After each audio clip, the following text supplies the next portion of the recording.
On today's episode, I sit down with Ronni Zehavi. Ronni is an Israeli tech entrepreneur, serial entrepreneur. Let me correct myself, because what he's done in his career is nothing short of remarkable, having raised capital off the back of a napkin to exiting a business for $300 million, all the way through to building his latest startup, which they raised $70 million in Hibob, a human resource information system that's looking to really revolutionize the way in which HR is handled globally. He talks about a lot of interesting topics, and personally, I learned a lot about what to do when it comes to raising capital and when the right time and the right market, and really sort of educates me and therefore you on what you should really consider. So lots of really valuable insights. Take a listen. Hi, and welcome to Successful Scales, the show where I interview now successful professionals about their journey and try and garner insights onto any tips that can be applied to your business at home. Whether it's financial freedom or the exit of your company, wherever your journey may take you, the idea here is to simply learn from those who have done it before. I hope you enjoy and you get some value out of this. Buckle up and enjoy the episode.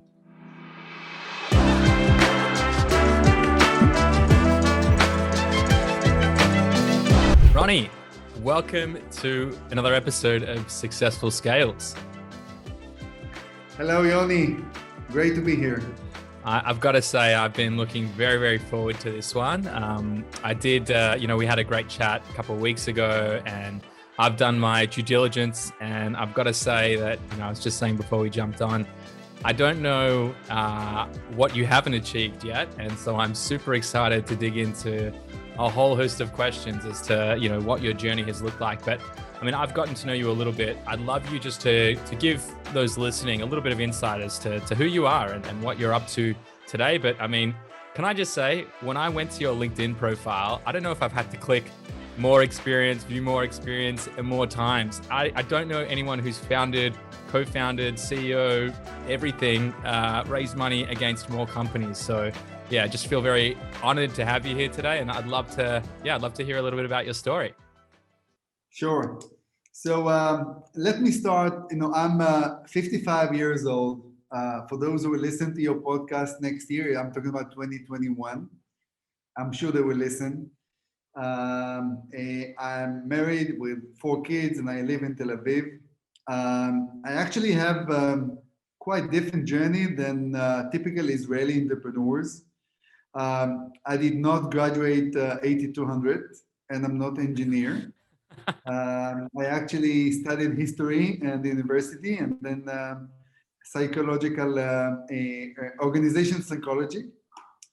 And I'm in tech by mistake, if I can say so. I was not planning to be in tech. I did not imagine to be a tech entrepreneur. But life has its own rhythm and different destinations. And I'm here to share with you a little bit about my journey. So my first job in tech, believe it or not, was in HR. So back in 1998 or 1997, if I remember correctly, I applied for a job in a high-tech company, well-known 25 years ago, named Comtouch. It was the Israeli Yahoo web-based email. And I applied for, since I studied organizational psychology, and then I thought applying for an HR position with something that may fit my background, my skills. And this is how I started the journey. By the way, when I sent my application to the company, I was rejected because I was not the typical manager for this position. And maybe 2 weeks after, I just called one of the founders who interviewed me, and I said, you know what?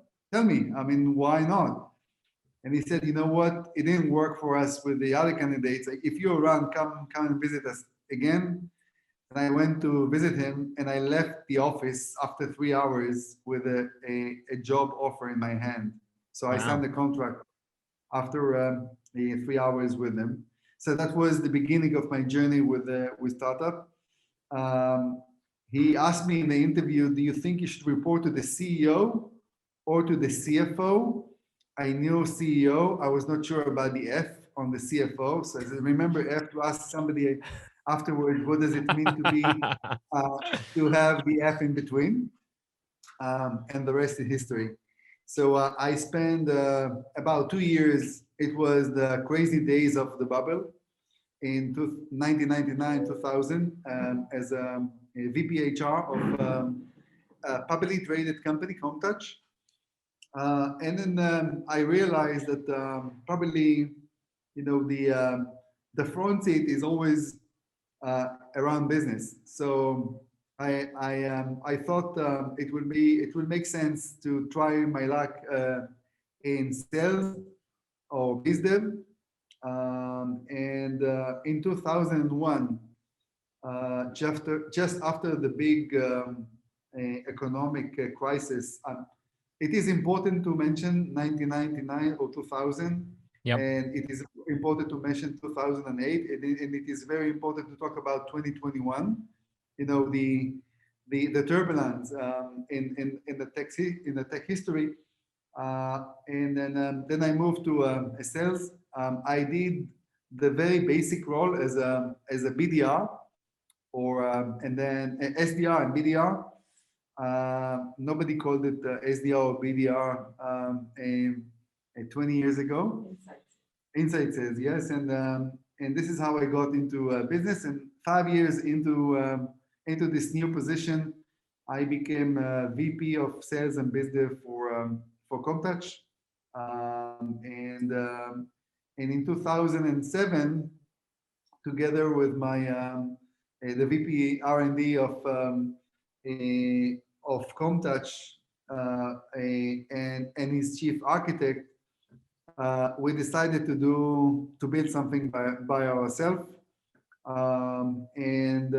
To cut the long story short, in the beginning of 2008, we have built Cotendo. It was in the CDN space, content delivery network.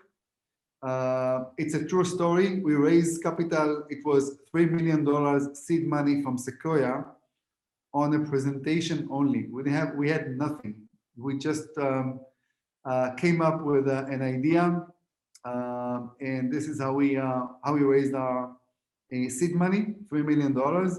And Cotendo was an amazing journey. I would say A to Z. The stars were aligning. The market was there for us, and within less than 4 years since the company was founded, we ended up selling a Cotendo to Akamai for an exit of $300 million. The investors were Sequoia and Benchmark and Tenaya Capital. And it was a fantastic journey. Then I stayed with Akamai, the acquirer, for about 2 years, built from ground up the security business unit for Akamai. Moved back to Israel. I lived 4 years in the Silicon Valley when I was with Cotendo, then moved back to Israel. In 2 years after that, I decided that I'm not the kind of person to work in a large corporation. And I was introduced to two great, actually there were three at the beginning, a great gentleman, ex-8200 commanders, Nadav, Israel, and Liran. And we co-founded Teammate in cybersecurity with a very innovative, I would say, concept, a foundry concept, started in cybersecurity, and then they evolved into other areas. An amazing team, an amazing opportunity, but 2 years into Teammate, or roughly 4 years in cybersecurity, more or less, I decided that it does not excite me as I thought, and I decided to leave. And still up and running and very successful.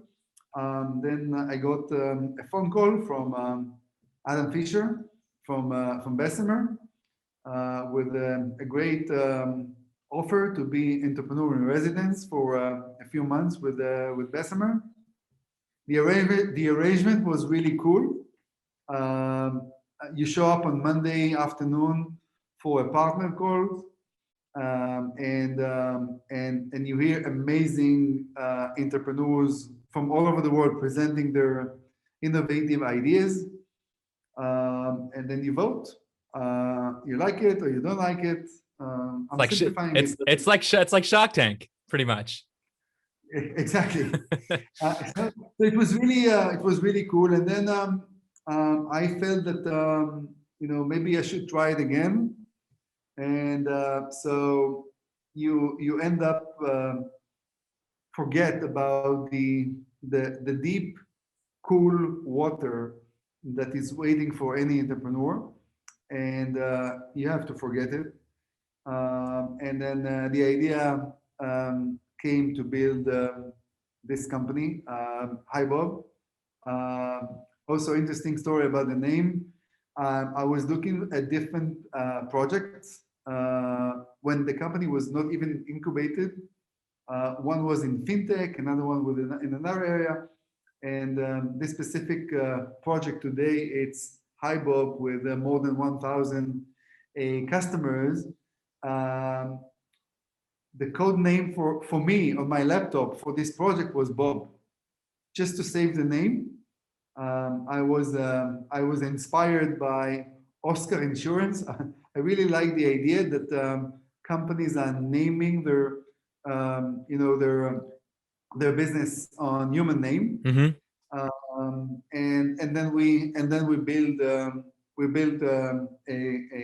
Hibob together with Andy, Amit, and Israel, my co-founder and CTO. And Hibob was founded in October 2015. And our vision is very ambitious one. Sometimes you wake up in the morning and you ask yourself, really, is it doable? Can you really impact the way people work? And then immediately you answer yourself, of course. So we are leading the transformation from legacy system of record, and many of them, some of the vendors have been around for decades, ADP, Oracle, SAP, those guys, to something different that we call people management platform, or a system of engagement. And we saw the transformation 6 years ago when we founded the company. We thought that the major trigger will be the generation transformation. So the fact that people in your generation, the Y and the Z generation, will bring a new mindset to the way people work. We thought that will be the main triggering point in moving from one kind of platform to a next generation. And it was the right one. But then what happened about a year ago with the COVID really accelerated the change. And today we're a team of 200 employees in offices around the globe, in Tel Aviv, London, Amsterdam, New York, Silicon Valley. And we serve, as mentioned before, more than 1,000 customers, and we are growing. And we are very excited about the opportunity of disrupting the way people work today, or disrupting HR tech, or disrupting work tech. And our main focus is around what we call the 3 magic M's. First M is mid-size, fast-growing companies. This is the target customers we go after. The second M is modern companies. Companies who really care about their people. They put their people first.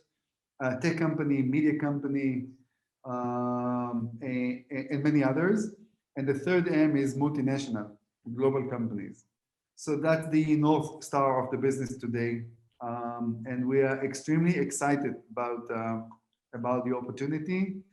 And hopefully, with a little bit luck and hard work, we will be the workday of the triple M category I mentioned before, and I hope that we'll stay independent with a sustainable business for many years.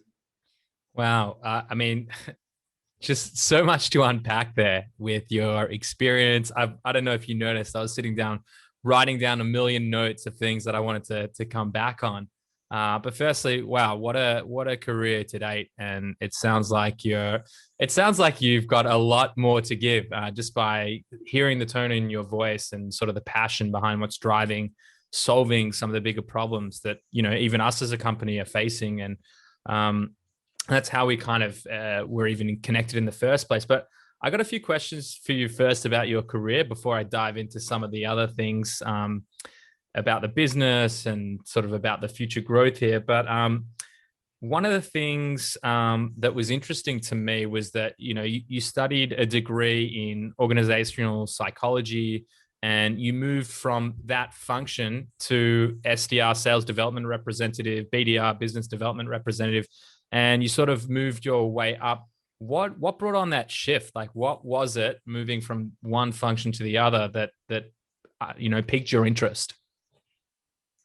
I'm always looking for something exciting, something that it's out of your comfort zone, and what I'm trying to educate my kids, and what I'm trying to share with my team, for those who are willing to listen. It's a journey, and there's ups and downs. You fail. It's not the shiny and amazing success like you read on LinkedIn or in an interview on a newspaper when you exit or so. It's a roller coaster.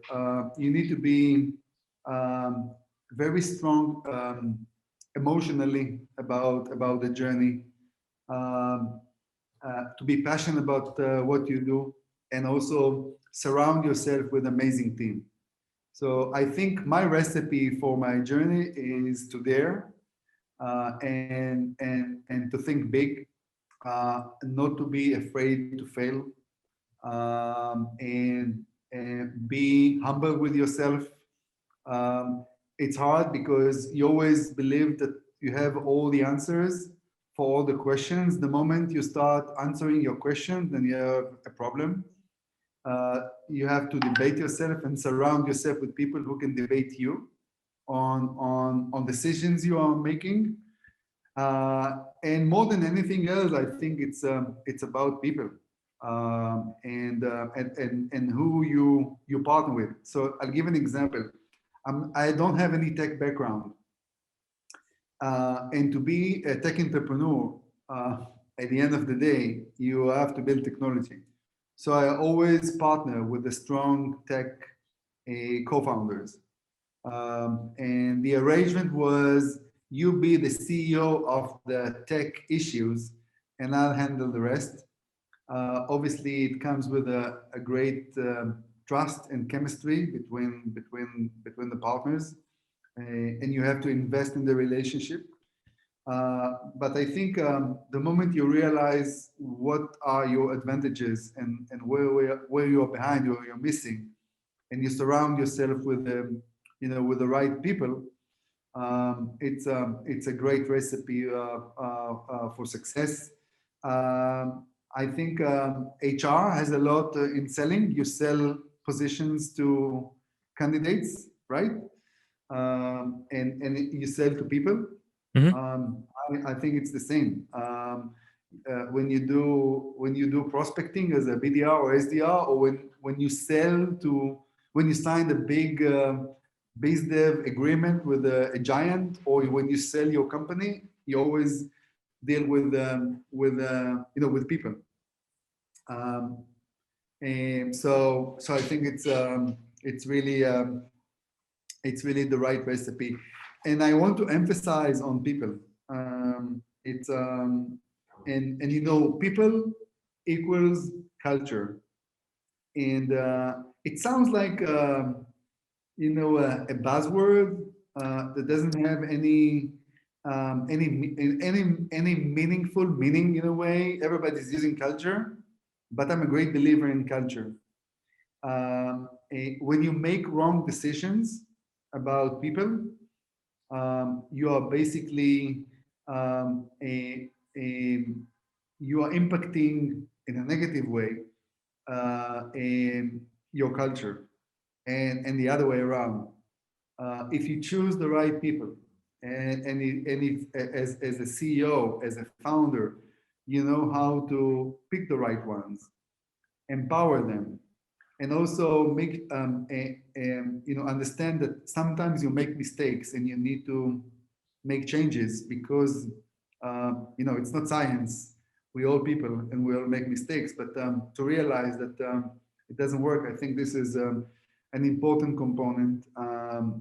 And I think today, when I look at my company, and my executive management, and even the ones that are reporting to my executive, I think they are strong ones.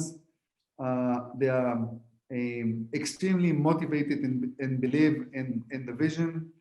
And they became the CEO of what they do.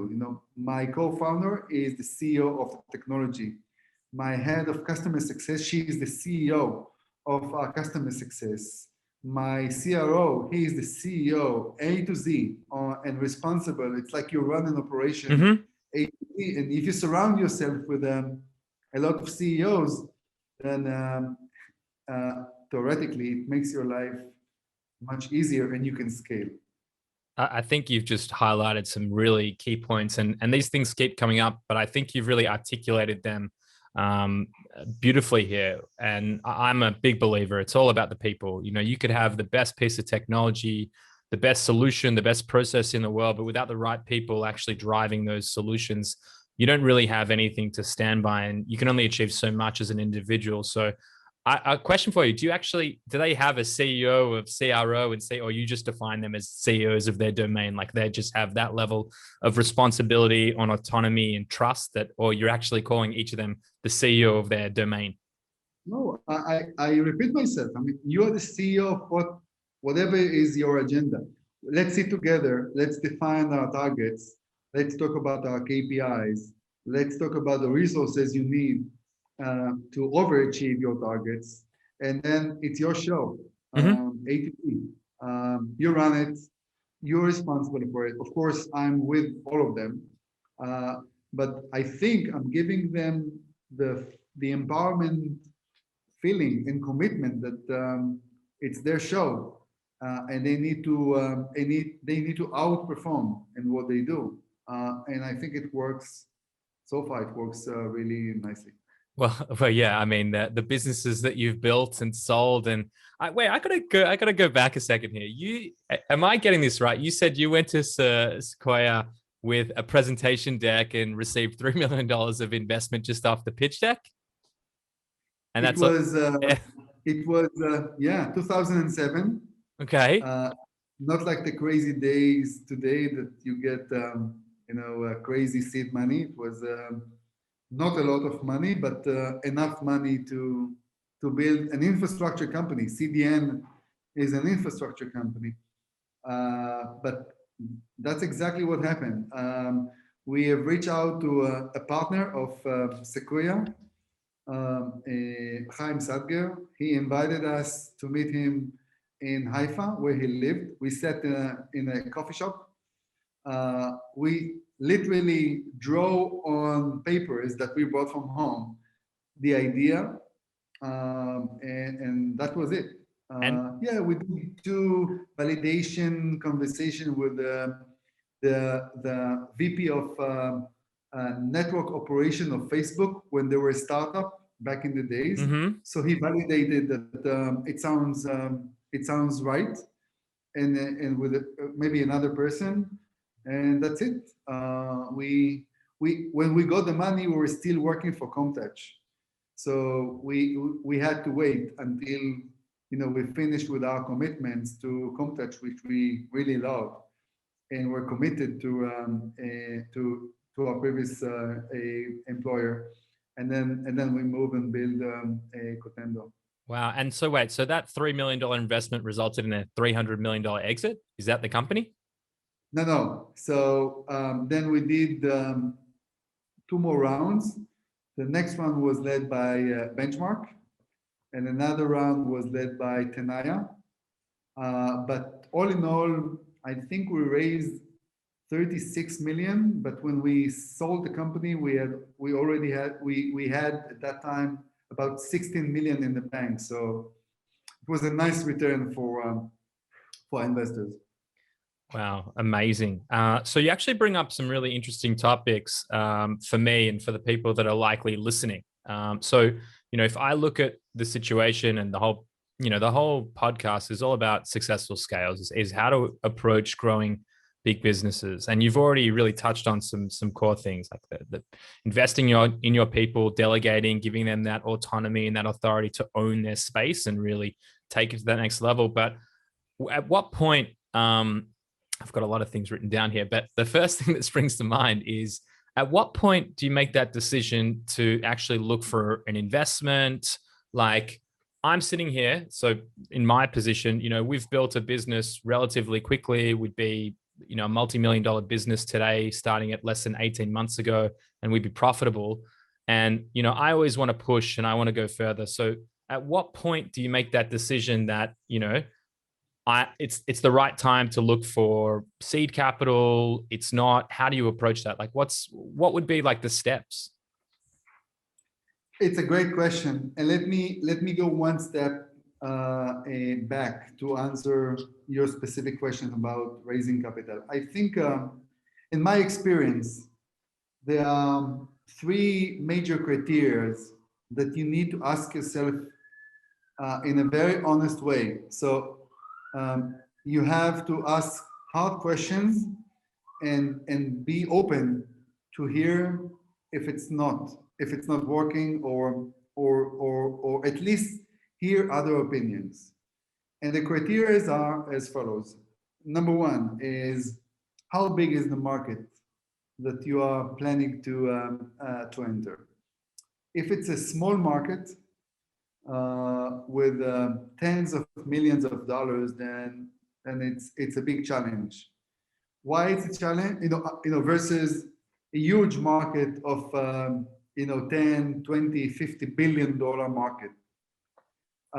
Because I would say that every tech journey start at a point, and then you have to pivot and then pivot again, because you know more about the business, you know more about the market, you know more about the competition landscape, you know more about your capabilities to execute. Then you fine tune and you adjust your way in the journey. If the market is small, then the level of flexibility is really limiting your ability to make the right decision. If it's a big market, your ability to shift and to adjust your business or your understanding to something different has more potential. So less potential to fail if it's a small market, a low potential to fail if it's a big market. This is like from the beginning. So you think about building a company, think about the size of the opportunity. The second topic is the technology. Do you have the right technology? And thinking about technology is, can you really define a problem that you want to solve? So what's the problem you want to solve? And What does it take to solve this problem? What about the competition? Are there other vendors who are trying to solve the same problem? And what does it take to convince potential customer and then group of customers and then customers at scale to buy it from you and not from your competitor, and then go to the all the financial metrics. So what exactly you need to generate by solving this problem and getting the customer convinced to pay you back, is it enough? And the unit of economics, are they working? So and you know, people call it product market fit. It's a lot. And the third one, of course, it's people. Can you really build a strong team around you? The group of the 10, 15, 20 individuals who are starting the journey, of course, with the founders, they set the tone. This is the company DNA, and it's the impact is at the very beginning, the first month. So when you think about raising capital, first you need to think about yourself as an entrepreneur, because the last thing you want is to commit your life and work day and night. It's like a new baby that wakes up in the middle of the night, and you need to wake up and hug him or feed him. This is startup is a baby, and if you have to ask those questions and get the right answers, because if it's a no-go, then you'll find that later on, when you already committed to investors, or you raise money, now you need to make sure how you return the investment. So you better do your homework before and ask serious questions and consult with many players who are relevant on the business side, on the technology side, on the marketing side, and also be smart to filter all the answers you get to make your own judgment, because at the end of the day, it goes back to your gut feelings, it goes back to your experience, it goes back to how confident you are with yourself about the journey. When we founded Cotendo in 2007, everybody told us there's no way you can beat Akamai. They have 73% market share. Done. This is the market, and we thought that there's a great way to innovate. I think every entrepreneur has this dilemma. When we founded Bob, we knew from the very beginning that it's a huge market, a blue ocean. We knew that we underestimated the complexity of building a HRIS or people management platform. I thought it is much more simple than what we know today. So we were naive in a way whether to do it or not. And the team. So then, if you have answered all those questions, and you did your homework, and you've validated all your assumptions, and you get a good sense of understanding that probably this is the right thing for me to go for, then go and raise money. Raising money, it's that's another that's another podcast. That's a full-time job in itself, as I've heard. So great insights, really, and that is very helpful for anyone listening, and also for me sitting here trying to make good decisions for my team and my people. What the next step is as we start to push into the technology space as well. So super interesting. I'm looking at some of the notes that I've taken, and you've built many companies now. You've had exits. You've gone through this upward journey, up, down, everywhere in between, nurturing the baby, screaming at night. You said before toward the start, you said that with you, you realized that you didn't love when the companies became big, if I'm not mistaken. And so I'm really curious, what is it that drives you? Because when I look at me and I look at the last 12, 18 months of my life of what it's been, I don't know that I really am dying to go from day zero with no, I mean, this is also without funding as well. So there's different resources that you can have from day one. But you know, that's a lot of work. And I just wonder what drives you? Like what is it that really gets you up in the morning and says, this is for me. I want to start something new. The problem being entrepreneur is it's there forever. It's hard to get rid of it. It's like a virus, Mhm. in your veins. I cannot imagine not doing something like this, and it's very hard. Only people who did it or doing it right now, they realize how hard it is. Raising capital, dealing with hiring people, managing people, customers, economic crisis, responsibilities because you've raised capital. Now you have shareholders. They trusted you. They invested in you. It's very hard, but I think very rewarding in a way. I think intellectually and also emotionally, nothing compared to entrepreneurship experience. And it doesn't matter whether you are successful or not. If you're lucky and you end up, building a big company or exiting nicely, then even better.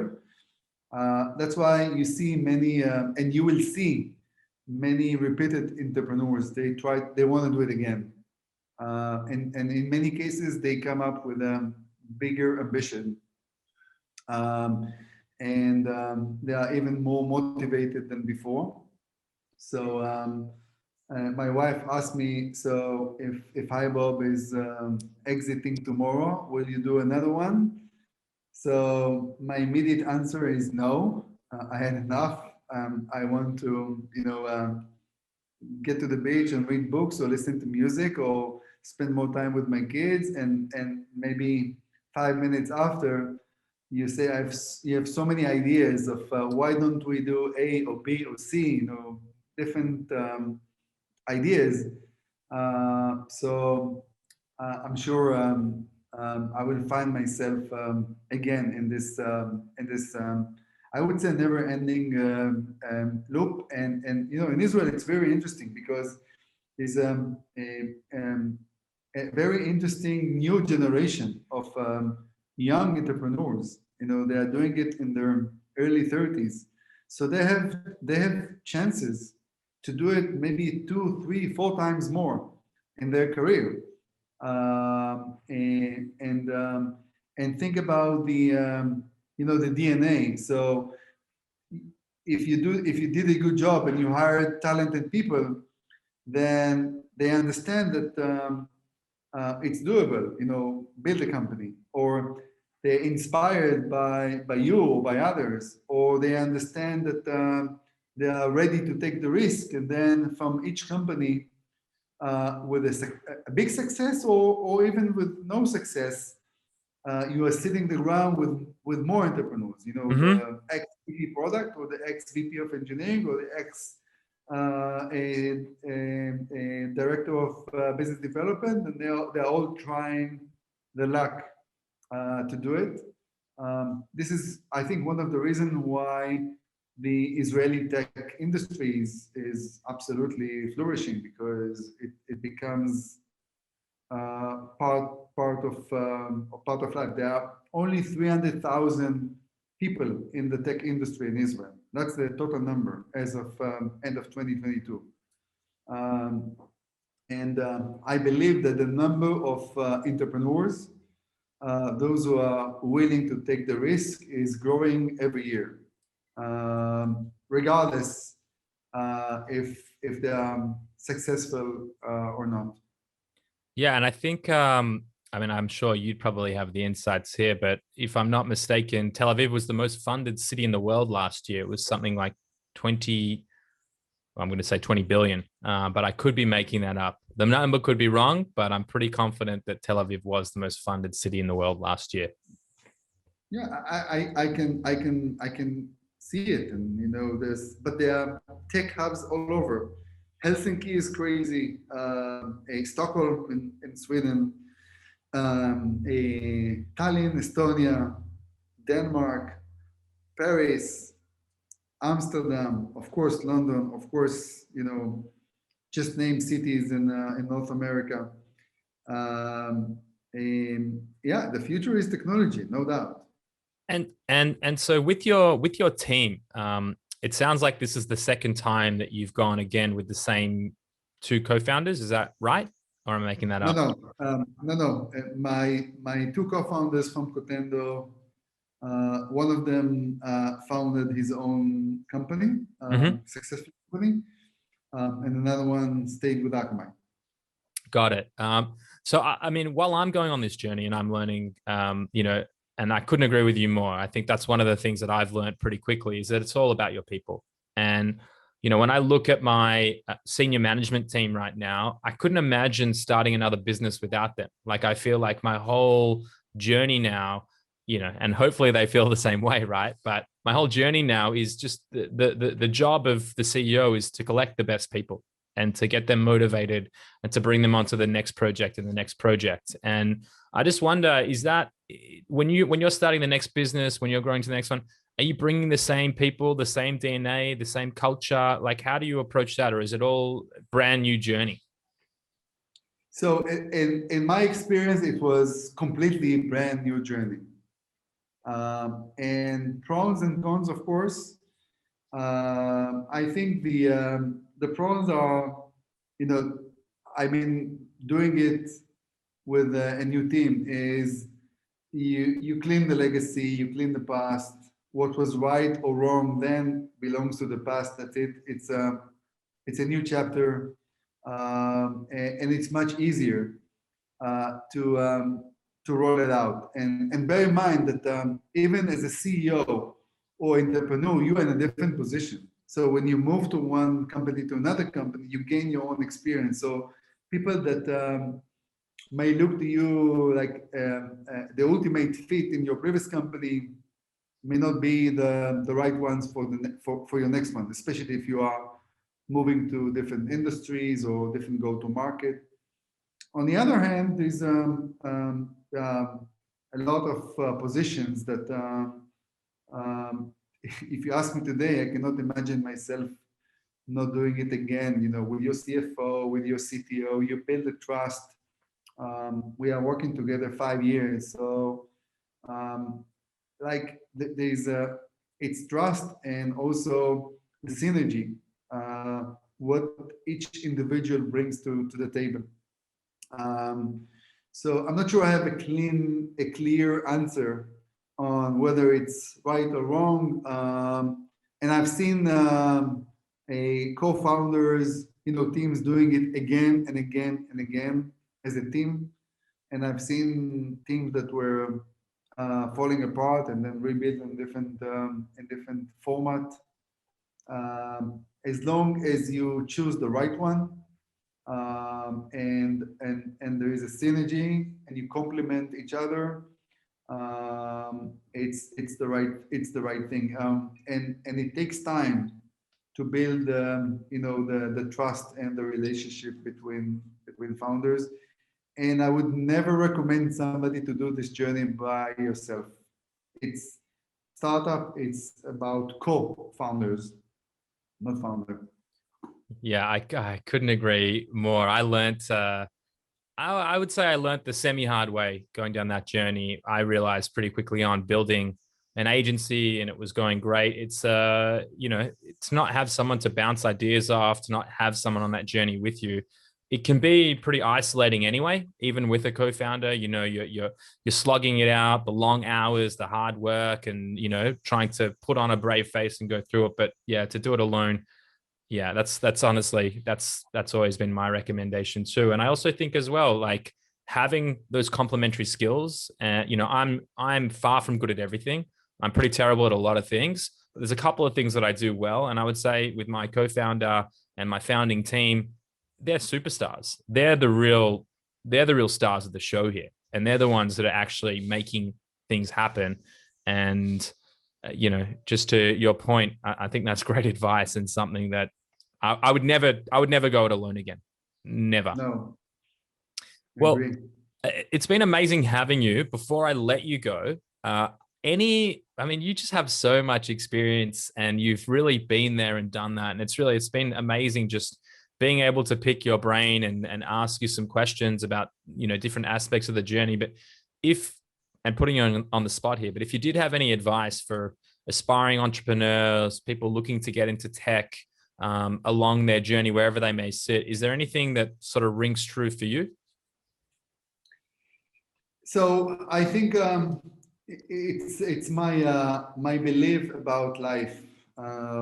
It starts there, and maybe it's my age. I'm 55, and my oldest daughter, she's 22. So we have a lot of conversation about life, career, and so on and so forth.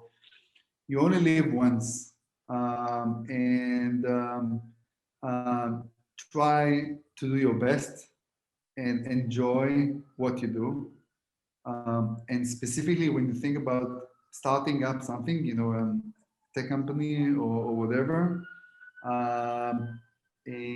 first of all, you are very brave in taking the risk of building something, but you have to enjoy it, and you have to make sure that you wake up in the morning and you really understand that it's not the shiny story you read on newspaper or you listen on podcasts, exits. There's a lot of ups and downs, challenges and difficulties and just you name it. And I think if you have the motivation and you believe in yourself and you surround yourself with the great people, and you are smart enough to ask the right questions about the business and get an honest answers on your question, and you keep on interacting and consulting with people around you, there's a good chances that you will find the right way for success. And if it's not in this one, so try again. And if it's not the second one, try again. And I'm sure that if somebody is listening, it will come. If you believe in what you do, just enjoy life and make sure that you know how to balance, for example, between life and work.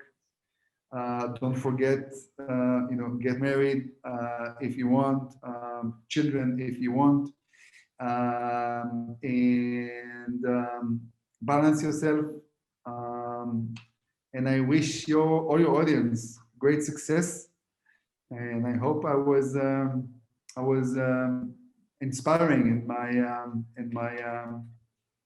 my pitch here. Well, I'll tell you, you definitely inspired me and you've given me a lot to think about. So as someone who's going through this journey, right now and, is much earlier on their journey and hasn't had the, 25 plus years of experience really building businesses, scaling them, exiting them, building teams and solving some pretty big problems.